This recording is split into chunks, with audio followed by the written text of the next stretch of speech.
Alright, what is up, my mates? We are back doing another mate rate for thee. As you might have guessed by the man behind me, we are doing...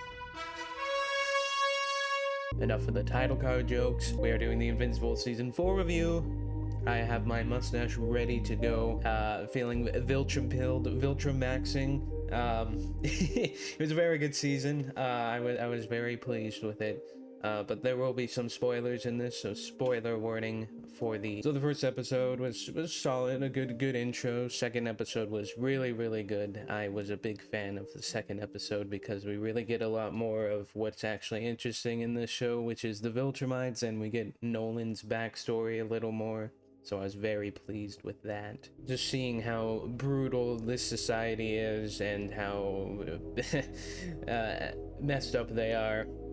You know, parents beating their children as a proof of their Viltruminess is kind of crazy, but it's cool, it's interesting, and it is the most exciting and interesting part of the show, the way they've done the sort of Superman / Seaon take in this universe. I really enjoy it a lot better than the Boys. Not that the Boys is bad, we're not really here to talk about it, but they've done, you know, the evil Superman trope, and it's just not as cool or interesting as Invincible to me, you know. And I think what makes Invincible more exciting with the Viltrumites is the fact that they don't have any superpowers beyond they're insanely strong and durable, and they can fly. Like, no lasers, no cold breath, no super other crap. It's just pure raw strength. So getting to see more of that in 2 and just kind of focusing more on Nolan, I really enjoyed. 3 was good.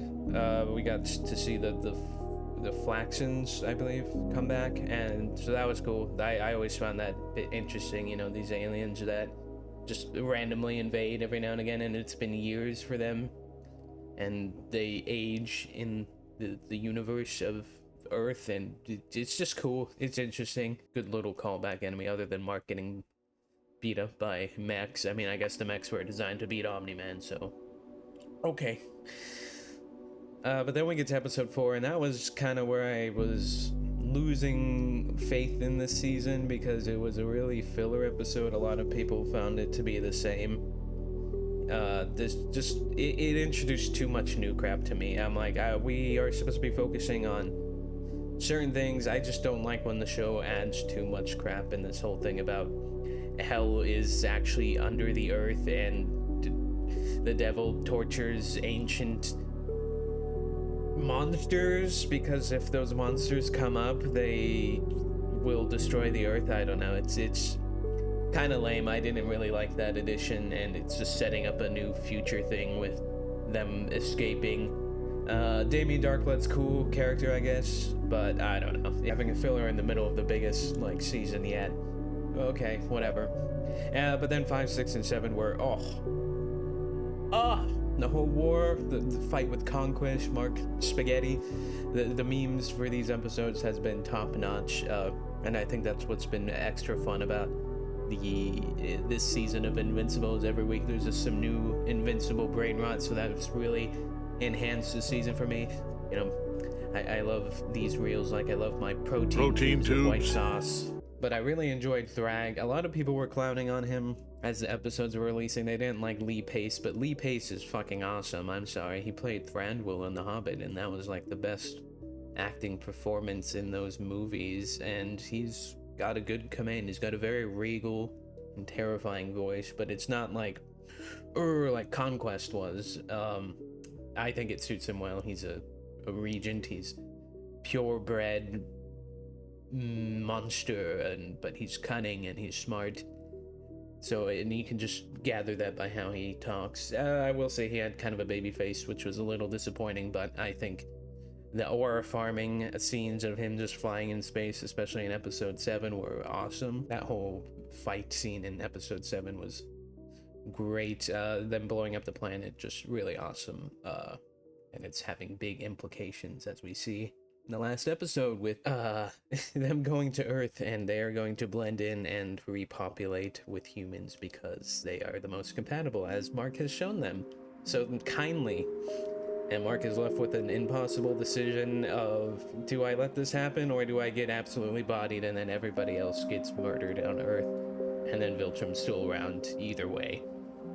It's crazy. It was a great way to end the season. The last episode had some kinks, just in my opinion, but it was still a good ending, especially with Mark and Thrag having their little debate at the end. I enjoyed that, and it's setting up for interesting things along the road. What's gonna happen when Mark finds any of the Viltrumites that he recognizes hiding? It'll be interesting. I also found it funny that Krieg was already just locked in biker in biker mode. He's already assimilated very well. It'll be cool to see how they fit in. I knew about this from the comics, not that I read them, but I saw a lot of people in comments of like the Invincible memes and such talking about the comics, and I don't mind getting spoiled with that. So because it's still happening in a way that I didn't expect, because I don't know the details. I know that generally what happens later, so it's cool to still follow along with the show and not know which direction they're going, because they have changed some things from the comic. A lot of people talk about Debbie, which Debbie was a very cool part of the show. She's had a big character arc this season. You know, she gets to face Nolan, and I think that was one of the highlights, was the Nolan on this journey of forgiveness. It's working a little better with his sons, but it's still not working quite with Debbie, and we see Art and Cecil also kind of being against Nolan and his redemption arc, so it's kind of a way to humanize him, but also make him aware of his faults, and he's still trying despite everybody shitting on him, which they rightfully deserve to shit on him. But it's a good character development, and I'm all for it. So I'm excited to see how season 5 goes. Putting this season on the Mate Rate, I will give it a 9. I think episode 4 was really the biggest turnoff of this season for me, but it locked in and it stayed good. It stayed peak. We really got a lot of exciting stuff. I just hope with season 5 they don't tone it back to just stupid, pointless enemies.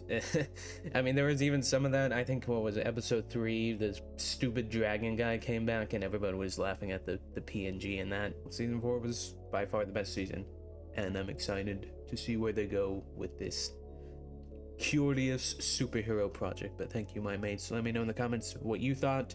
If you haven't watched it yet, go watch it. Highly recommend.